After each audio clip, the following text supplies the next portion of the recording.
Hi అండి, అందరికీ నమస్తే. నేను మీ Eswararao Dasari. France Indo Tibetan border police force నుండి 526 పోస్టులకి ఒక నోటిఫికేషన్ అయితే రిలీజ్ అయితే అయ్యిందండి. Sub inspectors and head constables. Sub inspector వచ్చేసరికి టెలికమ్యూనికేషన్ అండి. Head constables telecommunication, constable telecommunication. దీనికి సంబంధించిన ఎడ్యుకేషన్ క్వాలిఫికేషన్ ఏ విధంగా ఉంటుంది, ఏజ్ క్రైటీరియా, సెలక్షన్ ప్రొసీజర్ మొత్తం ఈ వీడియోలో మీకు క్లియర్గా ఎక్స్ప్లెయిన్ చేస్తాను. వీడియోని లాస్ట్ వరకు చూడండి, ఎక్కడ కూడా స్కిప్ అయితే చేయకండి. సో దీనికి సంబంధించిన ఆన్లైన్ అనేది రేపటి నుండి అంటే 15వ తేదీ నుండి మనకి స్టార్ట్ అవుతుంది. 15వ తేదీ నవంబర్ నుండి స్టార్ట్ అవుతుంది. లాస్ట్ డేట్ వచ్చేసరికి మనకి డిసెంబర్ 14వ తేదీకి లాస్ట్ డేట్గా ఇవ్వడం జరిగింది. ఎవరైతే ఇంట్రెస్టెడ్ క్యాండిడేట్లు ఉన్నారో, ఐటీబీపీలో చేరాలి, దేశం కోసం సేవలు అందించాలి అనే సంకల్పం ఉన్న వాళ్ళందరూ కూడా ఈ నోటిఫికేషన్కి అప్లికేషన్ అయితే పెట్టుకోండి. సబ్ ఇన్స్పెక్టర్ టెలికమ్యూనికేషన్ వచ్చేసరికి మేలు అండ్ ఫిమేల్ ఇద్దరు కూడా ఎలిజిబులే. 92 పోస్టులు అయితే ఉన్నాయి. సో మీ యొక్క కేటగిరీకి ఎన్ని పోస్టులు ఉన్నాయో ఈ యొక్క పీడిఎఫ్ అనేది లింక్ అనేది డిస్క్రిప్షన్లో ఇవ్వడం జరుగుతుంది. మీరు డౌన్లోడ్ చేసుకొని క్లియర్గా చదువుకోండి.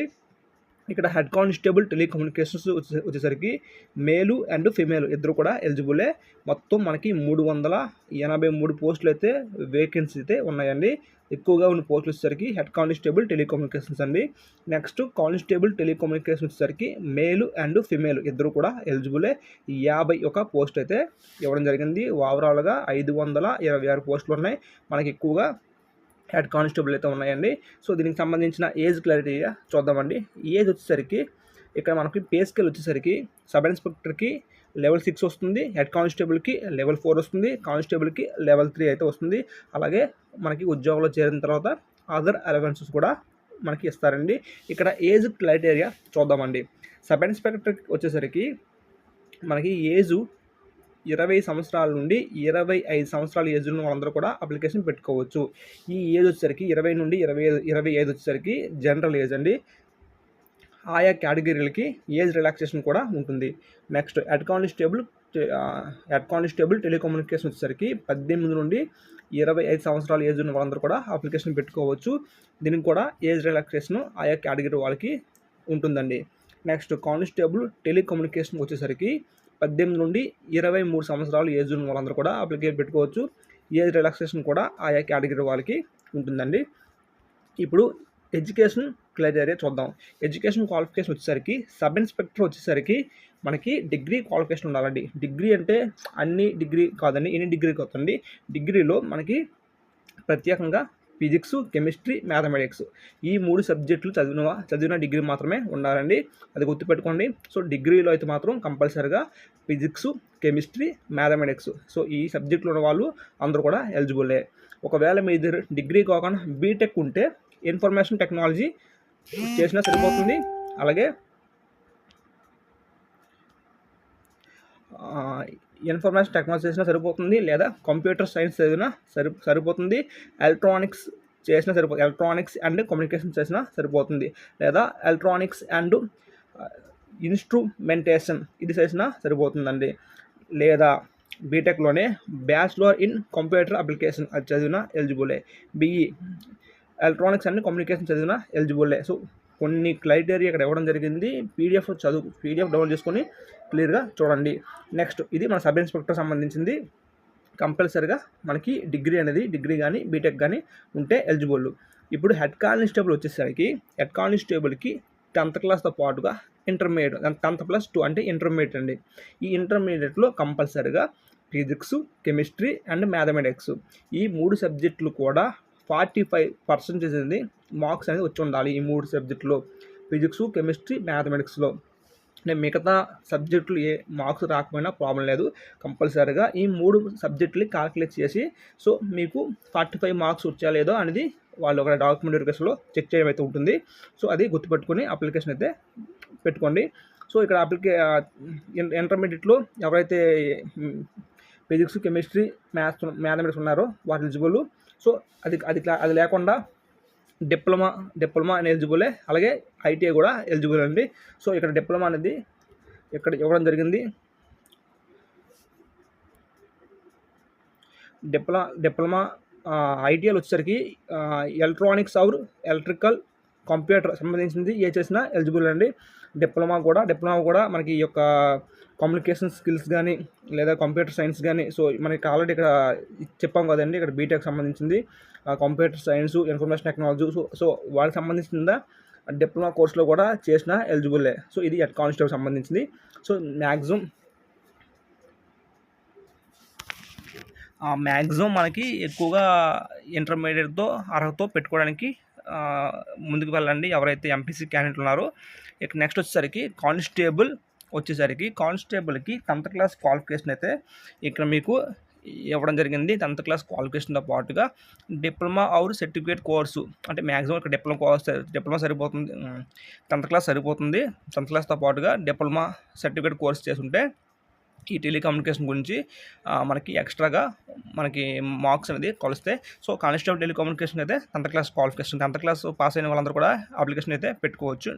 డోంట్ వరీ, దీనికి సంబంధించిన ఎటువంటి టెక్నికల్ క్వాలిఫికేషన్ ఉంటే మార్క్స్ అనేది యాడ్ అవుతాయి తప్పించి మీకు ప్రత్యేకంగా మీకు అయితే ఏం లేదండి. ప్రత్యేకంగా సర్టిఫికేట్ ఉండాలి అనేది మెన్షన్ చేయలేదు. 10th క్లాస్ అయితే సరిపోతుంది. ఎవరైతే ఎలిజిబుల్ క్యాండిడేట్ ఉన్నారో 10th క్లాస్తో మీరైతే అప్లికేషన్ పెట్టుకోవచ్చు.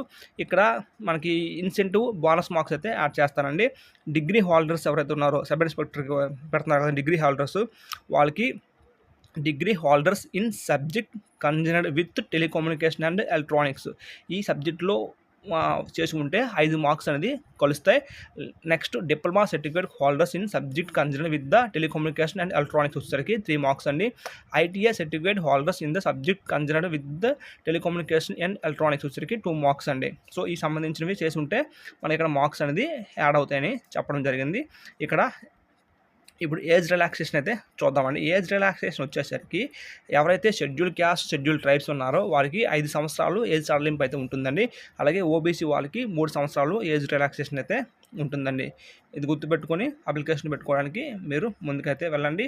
దీనికి సంబంధించిన సెలక్షన్ ప్రొసీజర్ ఏ విధంగా ఉంటుందో ఇప్పుడైతే మనం తెలుసుకుందామండి. ఇక్కడ పిఎస్టీ అంటే ఫిజికల్ స్టాండర్డ్ టెస్ట్ అండి. సో ఫిజికల్ స్టాండర్డ్ టెస్ట్ వచ్చేసరికి ఎవరైతే షెడ్యూల్ ట్రైబ్స్ ఉన్నారో, ఇక్కడ షెడ్యూల్ ట్రైబ్స్ ఎవరైతే ఉన్నారో వారికి మేల్ క్యాండిడేట్లు 162.5 సెంటీమీటర్లు ఉంటే వాళ్ళు ఎలిజిబుల్ అండి. ఎవరైతే ఫీమేల్ క్యాండిడేట్లు ఉన్నారో వారు 150 సెంటీమీటర్లు ఉంటే సరిపోతుంది. ఎవరికంటే ఇది షెడ్యూల్ ట్రైబ్స్ కండి. నెక్స్ట్ వచ్చేసరికి షెడ్యూల్ ట్రైబ్స్ కాకుండా మిగతా అందరికీ కూడా మేల్ క్యాండిడేట్లకి 170 సెంటీమీటర్ల హైట్ అనేది ఉండాలి.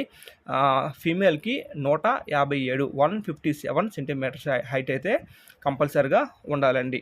ఈ హైట్ వచ్చేసరికి అన్ని పోస్టులకి, సబ్ ఇన్స్పెక్టర్కి అండ్ హెడ్ కానిస్టేబుల్కి ఈ 3 పోస్టులకి కూడా సేమ్ హైట్ అండి. ఇందులో ఎటువంటి మినహాయింపు అయితే ఉండదు.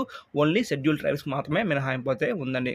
ఇప్పుడు చెస్ట్, మేల్ క్యాండిడేట్కి చెస్ట్ ఏ విధంగా మెజర్ చేస్తారో చూద్దామండి. ఎవరైతే షెడ్యూల్ ట్రైబ్స్ ఉన్నారో వారికి ఇక్కడ ఎస్ఐ టెలికమ్యూనికేషన్స్కి అయితే 77 ఉంటే సరిపోతుంది. 5 సెంటీమీటర్స్ బ్రీతింగ్ రావాలి, అంటే 82 ఓవరాల్గా ఉండాలి. నెక్స్ట్ హెడ్ కానిస్టేబుల్ అండ్ టెలికమ్యూనికేషన్కి వచ్చేసరికి షెడ్యూల్ ట్రైబ్స్కి 76 నార్మల్ ఉండాలి, 81 వస్తే సరిపోతుందండి ఓవరాల్గా. సో ఇదండి. ఇప్పుడు అదర్స్ షెడ్యూల్ ట్రైబ్స్ కాకుండా అదర్స్ క్యాండిడేట్లు ఎవరైతే ఉన్నారో వారికైతే సబ్ ఇన్స్పెక్టర్కి అయితే 80 సెంటీమీటర్లు నార్మల్ ఉండాలి. సబ్ ఇన్స్పెక్టర్కి 5 సెంటీమీటర్స్ అనేది బ్రీతింగ్ ఉండాలి. హెడ్ కానిస్టేబుల్కి 80 సెంటీమీటర్లు నార్మల్ ఉండాలి. 85 అనేది బ్రీతింగ్, అంటే 5 సెంటీమీటర్ల బ్రీతింగ్ అనేది రావాలండి. ఇదండి, మీకు అర్థమైంది అనుకుంటాను. హైట్ వచ్చేసరికి షెడ్యూల్ ట్రైబ్స్ మినహాయించి మిగతా అందరికీ కూడా 170 ఉండాలి. మేల్ క్యాండిడేట్లకి, ఫీమేల్కి అయితే 157 ఉండాలి.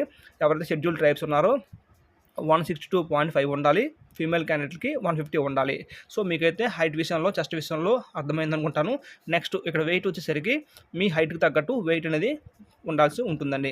ఇప్పుడు మనం సెలక్షన్ ప్రొసీజర్ అనేది ఇప్పుడు మీకు క్లియర్గా ఎక్స్ప్లెయిన్ అయితే చేస్తారండి. మనకి సెలక్షన్ ప్రొసీజర్ వచ్చేసరికి ఇక్కడ మనకి ఫేజ్లో ఉంటుందండి. ఫేజ్ 1 వచ్చేసరికి అంటే మొదటగా మనకి ఫిజికల్ టెస్ట్లు అయితే ఉంటాయండి. ఇక్కడ మొదటగా మనకి ఫిజికల్ ఎఫిషియన్సీ టెస్ట్ పీఈటీ అంటారండి. సబ్ ఇన్స్పెక్టర్కి ఏ విధంగా రన్నింగ్ ఉంటుందో చూద్దామండి. సబ్ ఇన్స్పెక్టర్ టెలికమ్యూనికేషన్స్కి 100 మీటర్ల రేస్ అనేది ఉంటుందండి. ఎవరికండి? మేల్ క్యాండిడేట్ గురించి చెప్తున్నానండి. ఇక్కడ 100 మీటర్లు రన్నింగ్ ఉంటుంది. 100 మీటర్ల రన్నింగ్ వచ్చేసరికి మనకి 16 సెకండ్స్లో మనం రన్నింగ్ అనేది పూర్తి చేయాల్సి ఉంటుంది. ఇదే ఫీమేల్ క్యాండిడేట్లు అయితే 100 మీటర్లు 18 సెకండ్స్లో పూర్తి చేయాల్సి ఉంటుందండి. నెక్స్ట్ 100 మీటర్లు అయిపోయిన తర్వాత 1.6 km రేస్ అనేది ఉంటుందండి. ఇక్కడ 7 నిమిషాల 30 సెకండ్స్లో మేల్ క్యాండిడేట్లు అనేది రన్నింగ్ అనేది పూర్తి చేయాల్సి ఉంటుంది. ఫీమేల్స్ వచ్చేసరికి 800 మీటర్లు అనేది ఉంటుందండి. 4 నిమిషాల 45 సెకండ్స్లో వేయాల్సి ఉంటుంది. సో టైం అనేది బాగానే ఉందండి. 100 మీటర్లు 16 సెకండ్స్లో వేయచ్చు. అలాగే ఫీమేల్ క్యాండిడేట్స్ 18 సెకండ్స్లో వేయచ్చు. అలాగే 1.6 కూడా టైం అనేది చాలా మంచిగా ఉంది. 7.5 నిమిషాల్లో సింపుల్గా రన్నింగ్ అనేది వేయచ్చు. అలాగే ఫీమేల్ క్యాండిడేట్లు కూడా 800 మీటర్లు 4 నిమిషాల 40 సెకండ్స్ అంటే బాగానే వేయచ్చు. ఇది ఓన్లీ సబ్ ఇన్స్పెక్టర్ మాత్రం 100 మీటర్లు ఎక్స్ట్రా ఉంటుంది. ఇక్కడ head constable and normal head కానిస్టేబుల్కి మాత్రం ఒకే ఈవెంట్ అండి. ఇక్కడ 100 మీటర్లు అయితే లేదండి. ఇక్కడ ఎక్స్ట్రాగా మనకి లాంగ్ జంప్, హై జంప్ అయితే ఇవ్వడం జరిగింది. ఈ లాంగ్ జంప్, హై జంప్ అనేది సబ్ ఇన్స్పెక్టర్కి అయితే లేదండి. ఓన్లీ అట్ కానిస్టేబుల్కి మాత్రం 1.6 రేస్ అయితే ఉంటుంది. 7 నిమిషాల 30 సెకండ్స్లో వేయాలి. అది ఓన్లీ మేల్ క్యాండిడేట్లకి. ఫీమేల్ క్యాండిడేట్లకి 800 మీటర్లు ఉంటుంది. 4 నిమిషాల 40 సెకండ్స్లో వేయాలి. నెక్స్ట్ వచ్చేసరికి మనకి లాంగ్ జంప్ ఉంటుంది. 11 ఫీట్స్ లాంగ్ జంప్ ఉంటుంది. 3 ఛాన్స్లో వేయాలి. 9 ఫీట్స్ లాంగ్ జంప్ వచ్చేసరికి ఫీమేల్ క్యాండిడేట్లకి 3 ఛాన్స్లో వేయాలండి. అలాగే హై జంప్ ఉంటుంది. 3.5 హై జంప్ వచ్చేసరికి మనకి 3 ఛాన్స్లో మేల్ క్యాండిడేట్ చేయాలి. అలాగే 3 ఫీట్స్ హై జంప్ వచ్చేసరికి 3 ఛాన్స్లో ఫీమేల్ క్యాండిడేట్లు అయితే చేయాలి. ఇక్కడ ఒకటే గుర్తుపెట్టుకోండి, మనకి ఫిజికల్ ఎఫిషియన్సీ టెస్ట్ వచ్చేసరికి సబ్ ఇన్స్పెక్టర్కి 2 మాత్రం ఉన్నాయి. 100 మీటర్లు 1.6, హెడ్ కానిస్టేబుల్ అండ్ కానిస్టేబుల్కి 3 ఈవెంట్లు అయితే ఉన్నాయి. 1.6 లాంగ్ జంప్, హై జంప్ అయితే ఉందండి. ఇదైతే గుర్తుపెట్టుకొని అప్లికేషన్ అయితే పెట్టుకోవడానికి ముందుకు వెళ్ళండి.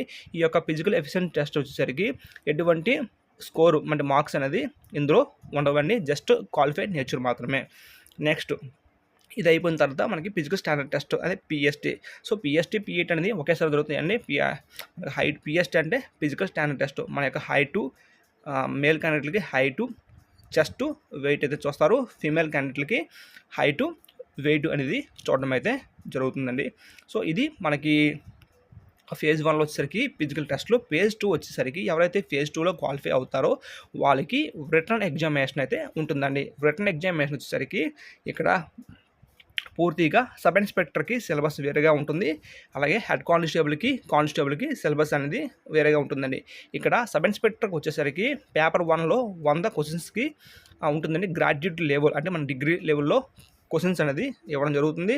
మనకి ఆబ్జెక్టివ్ టైప్స్ అయితే ఉంటాయి. మనకి 100 క్వశ్చన్స్ అయితే ఇవ్వడం జరుగుతుంది. జనరల్ ఇంగ్లీష్ కానీ హిందీ కానీ ఏదో ఒక లాంగ్వేజ్ చూస్ చేసుకోవాలి. 30 క్వశ్చన్స్కి 30 మార్క్స్ అయితే ఉంటాయి. జనరల్ అవేర్నెస్ వచ్చేసరికి 35 క్వశ్చన్స్కి 35 మార్కులు అండి. రీజనింగ్ ఎబిలిటీ వచ్చేసరికి 35 క్వశ్చన్స్కి 35 మార్కులు అండి. ఇది మనకి పేపర్ 1 సబ్ ఇన్స్పెక్టర్ అండి. పేపర్ 2 వచ్చేసరికి ఇది కూడా గ్రాడ్యుయేట్ లెవెల్లోనే ఉంటుంది. మనకి మొత్తం 2 పేపర్లు ఉంటాయి. సబ్ ఇన్స్పెక్టర్ అంటే మనకి మన ఏపీలో చాలా ఎక్కువ పేపర్స్, 4 పేపర్లు రాయాలి. సో ఇక్కడ సెంట్రల్ వచ్చేసరికి 2 పేపర్లు ఇవ్వడం జరిగింది. ఒకటి పేపర్ 1, పేపర్ 2 100 మార్కులు, పేపర్ 2 100 మార్కులు, 200 మార్క్స్కి అయితే రాయాల్సి ఉంటుంది. ఇక్కడ పేపర్ 2 వచ్చేసరికి గ్రాడ్యుయేట్ లెవెల్ ఆబ్జెక్టివ్ టైప్ ఉంటుంది. మ్యాక్సిమం మార్క్స్ 100 మార్కులు అండి. Physics, chemistry, maths, electronics, communications, information technology, computer science, electrical, instruments and control. So మొత్తం ఇలాగా మీకు ఇక్కడ ఇవ్వడం జరిగింది. మొత్తం 10 క్వశ్చన్స్కి 10 మార్కులు. ఒక్క కమ్యూనికేషన్ స్కిల్స్ మాత్రమే 20 క్వశ్చన్స్కి 20 మార్కులు అండి. మనకి ఓవరాల్గా 100 క్వశ్చన్స్ 100 మార్క్స్ అండి. సో ఇదండి మనకి పేపర్ 1, పేపర్ 2 వచ్చేసరికి సబ్ ఇన్స్పెక్టర్ అండి. నెక్స్ట్ హెడ్ కానిస్టేబుల్ వచ్చేసరికి టెలికమ్యూనికేషన్ వచ్చేసరికి ఇది కూడా మనకి ఓన్లీ మనకి ఇంటర్మీడియట్ లెవెల్లో ఉంటుందండి. ఇది కూడా ఇక్కడ ఇవ్వడం జరిగింది. 100 క్వశ్చన్స్కి 100 మార్కులు. జనరల్ ఇంగ్లీష్ వచ్చేసరికి 20 క్వశ్చన్స్కి 20 మార్కులు. జనరల్ అవేర్నెస్ వచ్చేసరికి 15 క్వశ్చన్స్కి 15 మార్కులు. రీజనింగ్ ఎబిలిటీ వచ్చేసరికి 15 క్వశ్చన్స్కి 15 మార్కులు. నెక్స్ట్ ఫిజిక్స్ వచ్చేసరికి 20 క్వశ్చన్స్కి 20 మార్క్స్. కెమిస్ట్రీ వచ్చేసరికి 10 క్వశ్చన్స్కి 10 మార్కులు. మ్యాథమెటిక్స్ వచ్చేసరికి 20 క్వశ్చన్స్కి 20 మార్క్స్. ఇదండి సిలబస్. మనకి హెడ్ కానిస్టేబుల్ వచ్చేసరికి ఇంటర్మీడియట్ లెవెల్లో ఉంటుంది. నెక్స్ట్ కానిస్టేబుల్ వచ్చేసరికి 10th క్లాస్ లెవెల్లో ఉంటుందండి. General English 20 క్వెషన్స్‌కి 20 marks, general awareness వచ్చేసరికి 25 క్వెషన్స్‌కి 25 మార్కులు, రీజనింగ్ ఎబిలిటీ వచ్చేసరికి 25 క్వెషన్స్‌కి 25 మార్కులు, క్వాంటివ్ యాప్టిట్యూడ్ వచ్చేసరికి 30 క్వెషన్స్‌కి 30 మార్క్స్ అండి. మొత్తం మనకి 100 క్వెషన్స్ అయితే ఇవ్వడం జరుగుతుంది 100 మార్క్స్‌కి. ఇక్కడ గమనించండి, మనకి హెడ్ కానిస్టేబుల్ 100 మార్కులకే ఉంటుంది. ఇక్కడ సబ్ ఇన్స్పెక్టర్ వచ్చేసరికి 2 పేపర్లు అండి. పేపర్ 1 100 మార్కులు, పేపర్ 2 100 మార్కులు అండి. అది గుర్తుపెట్టుకొని మీరైతే స్టడీ ప్రిపరేషన్ అయితే స్టార్ట్ చేయండి. ఇక్కడ పర్సంటేజ్ అయితే ఇవ్వడం జరుగుతుంది. ఎవరైతే general, EWS, ex servicemen category ఉన్నారో వారికి 35% అయితే రావాలి అండ్ 100 మార్కులకి 35 మార్కులు అయితే రావాల్సి ఉంటుంది. ఎవరైతే schedule caste, schedule tribes, OBC, NCL category వాళ్ళైతే ఉన్నారో వాళ్ళకి 33% అయితే సరిపోతుంది. అంటే 100కి 33 మార్కులు వస్తే సరిపోతుంది. సో నెక్స్ట్ ఎగ్జామ్ అయిపోయిన తర్వాత నెక్స్ట్ వచ్చేసరికి థర్డ్ పేజ్ వచ్చేసరికి వెరిఫికేషన్ ఆఫ్ ఒరిజినల్ డాక్యుమెంట్స్. మీ యొక్క ఒరిజినల్ డాక్యుమెంట్స్ అనేది చెక్ చేయడం అయితే జరుగుతుందండి. Education certificates, date of birth proof కోసం 10th క్లాస్ సర్టిఫికేట్స్, అలాగే schedule caste, schedule tribes, OBC certificates అనేది ఎనెక్సర్ ఫామ్స్ అయితే ఇక్కడ ఇవ్వడం జరిగింది. ఎవరైతే షెడ్యూల్ క్యాస్ట్, షెడ్యూల్ ట్రైబ్స్ ఉన్నారో వారికి ఎనెక్సర్ 1 అనేది ఇక్కడ ఇవ్వడం జరిగింది. గుర్తుపెట్టుకోండి, మనకి ఆయా రిక్రూట్మెంట్లకి ఎనెక్సర్ ఫామ్స్ అయితే మారుతాయండి. మనకి ఈ రిక్రూట్మెంట్లోని షెడ్యూల్ క్యాస్ట్కి, షెడ్యూల్ ట్రైబ్స్కి ఎనెక్సర్ 1 ఇవ్వడం జరిగింది. ఓబీసీకి ఎనెక్సర్ 2 ఇవ్వడం జరిగింది. సో అలాగా మనం అది గమనించి మీరు ఈ యొక్క ఎనెక్సర్ ఫామ్స్ మాత్రమే మీరు పట్టుకెళ్ళాల్సి ఉంటుంది. సో మేము రైల్వేకి వెళ్ళాం లేదా సిఆర్పిఎఫ్కి వెళ్ళాం, సో ఆ ఎగ్జామ్ ఫామ్స్ సరిపోతాయి కదంటే అవి పట్టుకోవాలండి. వీరు క్లియర్గా మెన్షన్ చేశాడు, షెడ్యూల్ ట్రైబ్స్కి, షెడ్యూల్ క్యాస్ట్కి ఎనెక్సర్ 1 ఉండాలి, ఓబీసీకి ఎనెక్సర్ 2 ఉండాలి, సో మిగతా ఈడబ్ల్యూఎస్ క్యాండిడేట్కి ఎనెక్సర్ 3 ఉండాలి అని మెన్షన్ చేశారు. కాబట్టి దయచేసి వారు చెప్పిన ఎనెక్సర్ ఫామ్స్ మాత్రమే మీరు పట్టుకెళ్లాల్సి ఉంటుంది. ఏదైనా ఈ యొక్క ఎనెక్సర్ ఫామ్స్ అనేది మీరు డిసెంబర్ 14 తేదీలోగా మీరు తీసుకోవాలండి.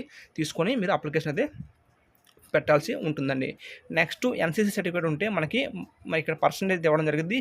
ఎన్సీసీ సి ఉంటే 5%, ఎన్సీసీ బి ఉంటే 3%, ఎన్సీసీ ఏ ఉంటే 2% అండి. సో ఇదండి మొత్తం ఓవరాల్గా మనకి ఫేజ్ 3 అయిపోయిన తర్వాత ఫేజ్ 4 వచ్చేసరికి మెరిట్ లిస్ట్ అనేది రిలీజ్ చేయడం జరుగుతుంది. మెరిట్ లిస్ట్ రిలీజ్ చేసిన తర్వాత మనకి నెక్స్ట్ మెడికల్ ఉంటుంది.